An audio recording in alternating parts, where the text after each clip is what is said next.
Hello mga boss! Isa na naman magandang tanghali at mainit na tanghali sa inyong lahat. So ayun, bali nag-day off na naman tayo ngayong araw na to para lang gumawa ng ating kisame dito sa loob ng kwarto mga boss. What? Kasi sobrang dyan dumadaan yung mga alikabok mga boss. Oh my God! At yung aircon natin para hindi mahirapan pagka pinapaandar natin. Good job! Para hindi siya maksaya sa kuryente mga boss. Nice. Kaya yan, pinakpan na natin yung ating kisame.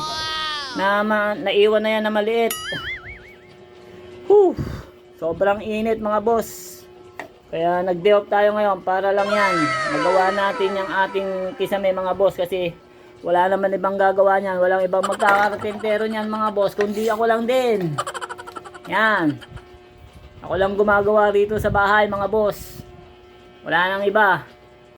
So ayun mga boss, natapos na yung kinakarpintero natin dito sa bahay mga boss.